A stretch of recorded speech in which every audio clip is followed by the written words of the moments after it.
Hello student, तो आज का हमारा टॉपिक है वेरिएशन ऑफ जी। तो पहला टॉपिक है variation of G due to altitude, यानी हाइट के वजह से जी के वैल्यू में किस तरह से चेंज आने वाला है। ठीक है, तो देखिए, let us suppose there is a earth and there is a radius of earth R and capital M is the mass of the earth. ठीक है स्टूडेंट, और मान ले रहे हैं कि अभी जो ऑब्जेक्ट है वो on the surface of the earth है। ठीक है, और इसका मास कितना है स्टूडेंट? Small M. तो हम लोग पढ़े हैं कि अगर अर्थ के सरफेस पे अगर कोई ऑब्जेक्ट है तो उसके वजह से इस पॉइंट पे जो एक्सेलरेशन होगा उस एक्सेलरेशन को हम लोग क्या नाम देते हैं? जी, है ना। और जी का जो वैल्यू होता है स्टूडेंट वो कितना हो जाता है? G M upon R square. ठीक है, तो पहले यहाँ पे लिख देते हैं let R is what? Radius of the earth. ठीक है student, capital M mass of the earth and small M is mass of the body, है ना। जो बॉडी उसका मास है। ठीक है स्टूडेंट, तो इस पॉइंट पे यानी ये जो सरफेस है, सरफेस पे एक्सेलरेशन ड्यू टू ग्रेविटी कितना हो जाएगा स्टूडेंट? तो acceleration due to gravity on the surface. ठीक है स्टूडेंट, तो सरफेस पे कितना हो जाएगा? तो हम लोग पढ़े थे G equal to G M upon R square. Clear student, but अब इस ऑब्जेक्ट को हम लोग क्या करते हैं स्टूडेंट? कुछ हाइट तक उठा के लेके जाते हैं। मान लीजिए वो हाइट कितना है स्टूडेंट? स्मॉल एच है। अब ऑब्जेक्ट कहाँ पे आ गया? यहाँ पे।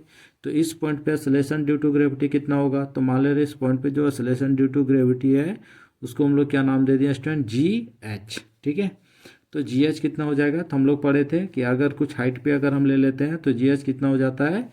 ये radius of the earth plus क्या हो जाएगा स्टूडेंट? एच, है ना। तो acceleration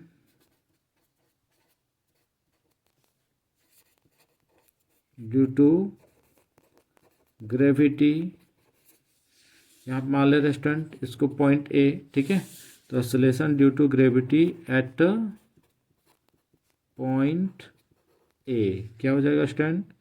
small G H equal to G M upon R plus H का होल स्क्वायर। क्लियर स्टूडेंट, इसको मान ले रहे हैं इक्वेशन नंबर 1 और इसको मान ले रहे हैं इक्वेशन नंबर 2। ठीक है स्टूडेंट, अब डिवाइडिंग क्या करते हैं? Dividing 2 by 1 we get. ठीक है, तो जी एच अपॉन क्या हो जाएगा? G equal to G M upon R plus H का होल स्क्वायर इनटू, इसको पलट के लिख देंगे। तो पलट के लिखेंगे तो क्या हो जाएगा स्टूडेंट? आर स्क्वायर ऊपर चला जाएगा, यानी R square upon G M. Clear student, तो जी एम हमारा कैंसिल हो जाएगा। ठीक है, तो जी एम कैंसिल हो गया। तो देखिए अब क्या बचा स्टूडेंट? यहाँ पे जी एच क्रॉस मल्टीप्लाई कर देते हैं तो जी इधर हो जाएगा, यहाँ पे R square upon R plus H का होल स्क्वायर। क्लियर स्टूडेंट, अब यहाँ से आर कॉमन ले लेते हैं। ठीक है, तो यहाँ से जब हम लोग आर कॉमन ले लेंगे तो क्या हो जाएगा? G R square upon R square. ठीक है, और यहाँ क्या हो जाएगा? 1 प्लस एच बाई आर का होल स्क्वायर। क्लियर स्टूडेंट, तो आर स्क्वायर कैंसिल हो जाएगा, तो क्या बचेगा? जी इक्वल टू, इसको ऊपर लेके ले जाते हैं। ठीक है, तो 1 प्लस एच अपॉन आर का होल स्क्वायर, बट -2 हो जाएगा, है ना। ठीक है स्टूडेंट, ये निकल के आया क्या? जी एच। बट अब हम लोग यहाँ पे क्या करते हैं स्टूडेंट? बायनोमियल थ्योरम यूज़ करते हैं। ठीक है, यानी बायनोमियल थ्योरम क्या है हमारा? तो पहले इसको देख लेते हैं, बायनोमियल थ्योरम। तो बायनोमियल थ्योरम, ठीक है, तो बाइनोमियल थ्योरम क्या है, तो देखिए बाइनोमियल थ्योरम के अकॉर्डिंग 1 प्लस एक्स का पावर क्या है स्टूडेंट, एन। तो ये क्या हो जाएगा 1 प्लस एन एक्स, यानी जो भी पावर होगा वो एक्स के आगे आ जाएगा। ठीक है स्टूडेंट। तो यहाँ पे हम लोग कुछ कंडीशन लगा देते हैं। मान ले रहे हैं कि जो हमारा ऑब्जेक्ट है वो अर्थ के सरफेस के बहुत करीब है, नियर है ना। तो यहाँ पे क्या लिख देंगे student, if H is very very less than R. ठीक है, यानी आर से क्या है, बहुत छोटा है। तो सिचुएशन में हम लोग बाइनोमियल थ्योरम यूज़ करेंगे। It means binomial theorem. ठीक है, तो अकॉर्डिंग टू बाइनोमियल थ्योरम अब इसको हम लोग क्या लिख सकते हैं, यहाँ पे जो भी पावर होगा वो एच के आगे आ जाएगा। It means G H equal to क्या हो जाएगा student, G1 minus 2H upon R. Clear student, ये हमारा रिजल्ट निकल के आ गया। ठीक है, तो देखिए यहाँ पे जो माइनस साइन आ गया है, इसका मतलब है जो पहले जो हमारा सरफेस पे जी था, जी का जो भी वैल्यू था, जैसे से हम ऊपर जाएंगे तो जी का वैल्यू क्या होगा स्टूडेंट, डिक्रीज होता चला जाएगा। ठीक है, यानी therefore the value of ji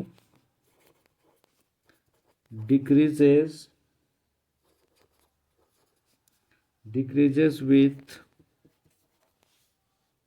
increasing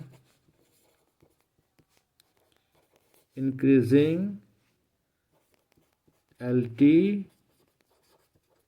ठीक है स्टूडेंट, तो जैसे जैसे हम हाइट को इंक्रीज करेंगे क्या होगा, हमारा जो जी का वैल्यू है ना, वो धीरे धीरे क्या होगा, डिक्रीज होता चला जाएगा। ठीक है स्टूडेंट। तो स्टूडेंट अब नेक्स्ट टॉपिक को देखते हैं। तो नेक्स्ट टॉपिक क्या है, variation of G due to depth, है ना। यानी अब हम अर्थ के सरफेस से क्या होंगे स्टूडेंट, धीरे धीरे अर्थ के अंदर जाएंगे। ठीक है, डेप्थ पे हम निकालना है, तो जी में क्या वेरिएशन होगा। तो देखिए अगेन ये हमारा अर्थ है स्टूडेंट, तो अर्थ का ये सेंटर हो गया, सेंटर से ये रेडियस जो है वो कितना है, कैपिटल आर है। ठीक है स्टूडेंट, ये रेडियस हमारा क्या हो गया, कैपिटल आर हो गया। और अर्थ का मास कितना कंसीडर कर लिया, कैपिटल एम। ठीक है स्टूडेंट, ऑब्जेक्ट कहाँ पे है अभी, तो ऑब्जेक्ट जो है वो अर्थ के सरफेस पे है, जिसका मास कितना है, स्मॉल एम है। तो अगेन इस पॉइंट पे जो एक्सेलरेशन होगा वो कितना हो जाएगा, तो acceleration due to gravity on the surface. ठीक है, तो ये पता है कितना होगा स्टूडेंट, जी।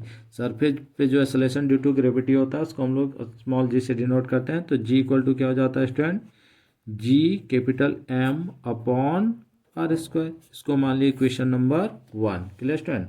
बट अब हम लोग क्या किए, इस ऑब्जेक्ट को उठा के कुछ डेप्थ पे लेके गए। मान लीजिए ऑब्जेक्ट को यहाँ पे लेके आ गए। ठीक है, और कितने डेप्थ पे लेके आ गए, डी डेप्थ पे। ठीक है स्टूडेंट, ग्राउंड से इस पॉइंट का जो डेप्थ है वो कितना है, डी है। मतलब अब कुछ ऐसा स्फीयर हम यहाँ पे ड्रॉ कर सकते हैं। क्लियर स्टूडेंट, तो ये जो अब हाइट है, ये हाइट कितना हो जाएगा, R minus D. Clear student, यहाँ से यानी सेंटर ओ से इस पॉइंट का जो डिस्टेंस होगा वो कितना हो जाएगा, आर माइनस डी। पूरा कंप्लीट कितना था, रेडियस आर के बराबर, बट हम डी डेप्थ नीचे आ चुके हैं, तो अब जो बचा हुआ पार्ट है वो हो जाएगा आर माइनस डी। ठीक है, क्लियर हो गया स्टूडेंट। तो इस पॉइंट पे जो एक्सेलरेशन ड्यू टू ग्रेविटी है उसको हम लोग मान ले रहे हैं जी डी। ठीक है, तो इस पॉइंट का नाम दे दिए ए। तो acceleration due to gravity at A, तो क्या हो जाएगा स्टूडेंट, जी डी, है ना। इसको कितना मान लिया है, जी डी। तो जी डी इक्वल टू क्या हो जाएगा, जी एम। ठीक है, क्या होता है फॉर्मूला में, G M upon R square. तो अब जो यहाँ पे हम मास लेंगे वो कौन सा मास लेंगे, क्या इस कैपिटल एम को लेंगे, नहीं।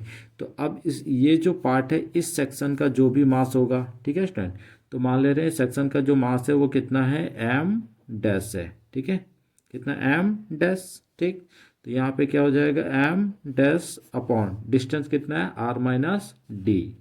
तो आर माइनस डी का होल स्क्वायर। ठीक, इसको मान लिया इक्वेशन नंबर 2।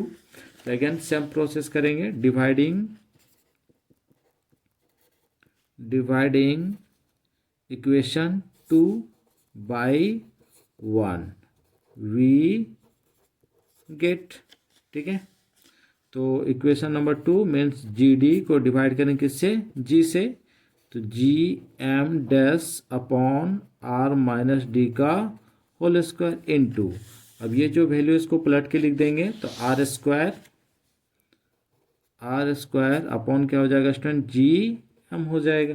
ठीक है, तो देखिए यहाँ पे सिर्फ जी जी ही कैंसिल हो पाएगा, तो आगे बढ़ते हैं इसमें, तो जी डी अपॉन जी, ठीक, इक्वल टू, यहाँ पे क्या बच जाएगा ऊपर में, एम डैश आर स्क्वायर, और नीचे क्या हो जाएगा student, capital M R minus D का होल स्क्वायर। क्लियर स्टूडेंट, ये हो गया हमारा। अब इसको छोड़ देते हैं। अब देखिए स्टूडेंट, यहाँ पे क्या करते हैं हम लोग, डेंसिटी वाला फार्मूला यूज़ कर लेते हैं, तो डेंसिटी इक्वल टू क्या हो जाएगा, मास अपॉन वॉल्यूम। ठीक है, इस स्मॉल एम डैश को हटाना है, तो मास अपॉन क्या हो जाएगा, वॉल्यूम।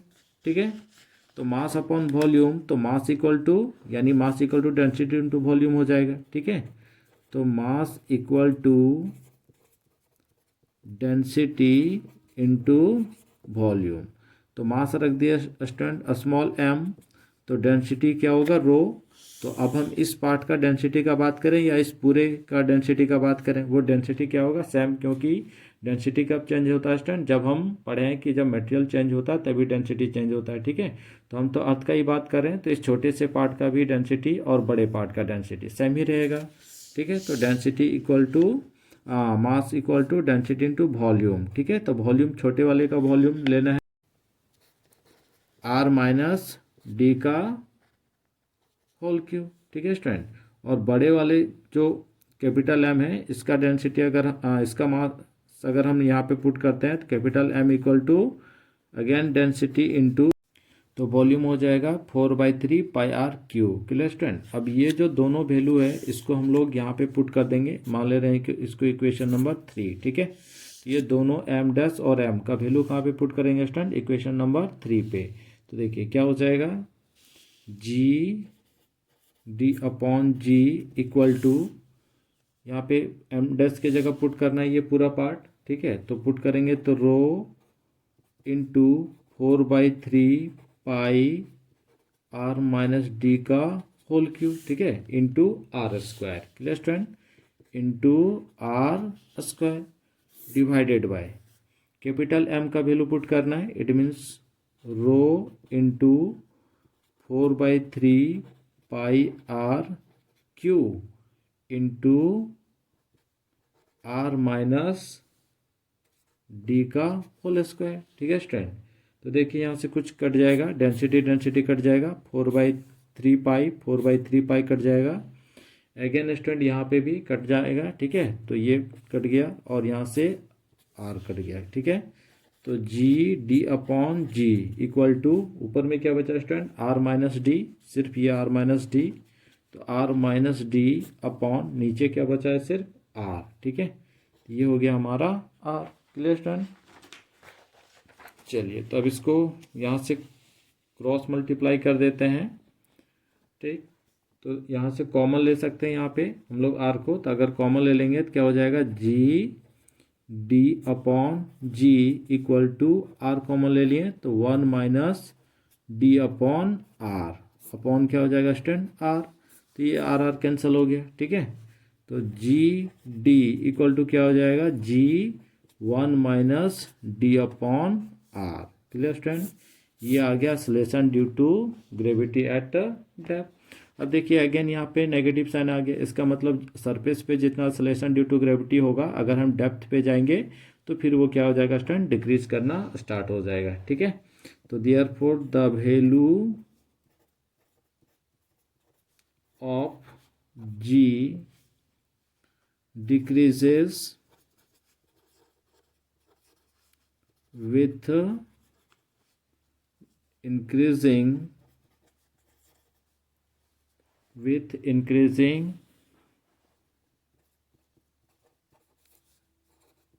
depth। क्लियर स्टूडेंट, अब अगर स्टूडेंट अगर हम पूरा ये जो हमारा अर्थ है, ठीक है, अगर ये हमारा रेडियस था कैपिटल आर, अगर हम ऑब्जेक्ट को उठा के अगर पूरे सेंटर पे लेके चले जाएंगे तो सिचुएशन में डी जो होगा स्टूडेंट वो क्या हो जाएगा, आर के बराबर हो जाएगा, है ना। तो यानी हम लिख सकते हैं एट सेंटर जो डी होगा स्टूडेंट वो क्या हो जाएगा, कैपिटल आर के इक्विवेलेंट हो जाएगा। अब इस इक्वेशन में अगर हम पुट करेंगे तो देखिए जी कितना मिलेगा, तो जी इक्वल टू जी 1 - डी/आर, सेंटर पे निकालना है, ठीक है। तो यहाँ पे जो अगर है उसको हम लोग मान ले रहे हैं जी सी, ठीक है। तो जी 1 - डी=आर हो गया है, ठीक है। तो यहाँ पे हम लोग पुट कर सकते हैं r/r। इट मीन्स स्टूडेंट जी 1 - 1 यानी क्या मिलेगा, G C equal to 0। Clear stand at the center. तो सेंटर पे एक्सेलरेशन ड्यू टू ग्रेविटी कितना हो जाता है स्टैंड, 0 हो जाता है। अब देखिए हम लोग एक फार्मूला पढ़े थे वेट का, है ना। तो वेट का फार्मूला क्या था स्टूडेंट, mg, है ना। अब सेंटर पे अगर हम सेंटर पे अगर वेट देखें तो सेंटर पे वेट हमारा कितना हो जाएगा, 0 हो जाएगा। क्यों, क्योंकि जीसी क्या हो जाता है स्टूडेंट, 0। यानी यहाँ पे जो हमारा वेट हो जाएगा वो क्या हो जाएगा, वेट लेसनेस, यानी वहाँ पे हमको कोई वेट फील नहीं होगा, ठीक है स्टूडेंट। अब देखिए हम ग्राफ यहाँ पे ड्रॉ कर लेते हैं ना। तो अगर हम लोग ग्राफ ड्रॉ करें तो कुछ इस तरीके से, ये हम लोग मान ले रहे हैं डिस्टेंस, है ना, और इधर हमारा क्या स्टूडेंट जी, यहाँ पे हम लोग मैग्नीट्यूड का बात कर रहे हैं, ठीक है। और ये जो पॉइंट है वो सरफेस का, यानी ये हमारा आर है, रेडियस ऑफ द अर्थ, ठीक है स्टूडेंट। तो देखिए यहाँ पे अगर हम लोग देखें इस इक्वेशन को थोड़ा सा, है ना, तो इस इक्वेशन के हिसाब से अगर हम लोग सोचें तो क्या इक्वेशन है student, G D equal to G, अब इसको हम लिख सकते हैं r-d/r। Clear student. तो यहाँ पे जो जी डी है वो डायरेक्टली प्रोपोर्शनल किसका, r-d का, है ना, r-d का। क्लियर है।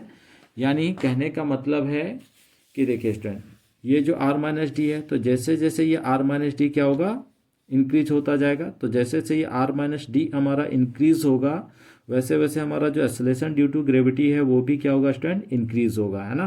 तो ये दोनों क्या हो गया, डायरेक्टली प्रोपोर्शनल, यानी r-d जैसे से इंक्रीज करेगा वैसे वैसे जी भी इंक्रीज करेगा, ठीक है। यानी यहाँ से ये हमारा सेंटर हो गया 0, तो यहाँ पे तो एक्सेलरेशन ड्यू टू सेंटर पे क्या होगा, 0 होगा।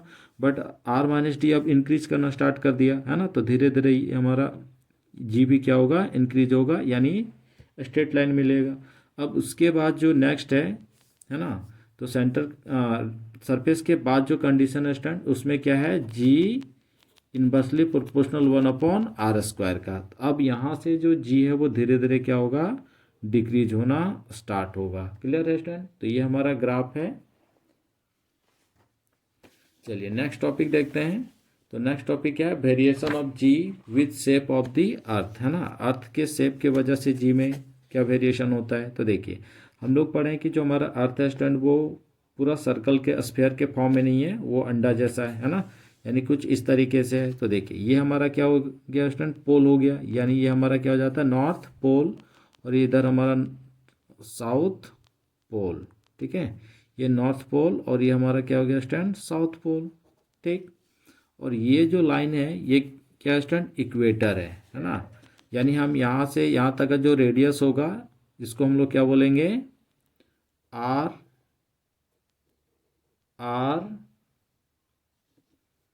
ये पोल का है, ठीक है। तो आर पी, और ये इक्वेटर है, तो यहाँ से यहाँ तक का जो रेडियस होगा उसको हम लोग बोलेंगे आर इक्वेटर। क्लियर स्टैंड, ठीक है। तो अगर हम लोग यहाँ पे देखें तो हमारा जो आर इक्वेटर स्टैंड वो आर पी से क्या है, यानी बड़ा है, ठीक है। यानी हम बोल सकते हैं कि therefore R equator greater than R pole, ठीक। तो इसके वजह से यहाँ पे जो एक्सेलरेशन ड्यू टू ग्रेविटी मिलेगा उसको हम लोग नाम देते हैं जीपी, और यहाँ पे जो एक्सेलरेशन ड्यू टू ग्रेविटी मिलेगा स्टूडेंट उसको नाम दे रहे हैं जी इक्वेटर। क्लियर है, जी इक्वेटर क्या नाम दे दिए, जी इक्वेटर नाम दे दिए।